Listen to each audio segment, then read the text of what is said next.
असतं. कधी सागरासारखं खोल, कधी आकाशासारखं विस्तीर्ण, तर कधी पिसासारखं हलकं आणि संवेदनशील. काहींचं मन हे विशेषतः हळवं असतं, अगदी पावसाच्या पहिल्या सरीने भिजून जाणार, एखाद्या शब्दाने डोळे पाणावणारं, तर एखाद्या हसण्याने फुलून जाणार. पण कधी कधी मनात इतकं काही चालू असतं की काय करावं आपल्याला कळतच नाही.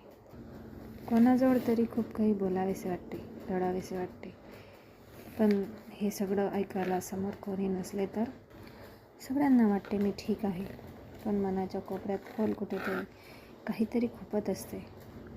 कोणाकडे तरी ते मोकळं करायचं असतं, पण समोर कोणी सांगायला नसले तर मग मी स्वतःशीच बोलते. माझी डायरी काढते आणि लिहायला लागते, कारण सांगायला कोणी नसले तरी लिहायला माझे मी आहेच की. माझे शब्द म्हणजे माझं मोकळं आभाळ आहे. जेव्हा कोणी समजून घेत नाही तेव्हा माझी डायरी मला समजून घेते. माझी डायरी म्हणजे माझी एक जिवलग मैत्रीणच आहे.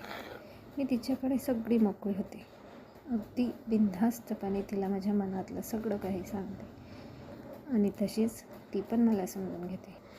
तर मग गाईज, तुमची पण अशी काही डायरी आहे का, की तुमची एखादी जिवलग मैत्रीण आहे?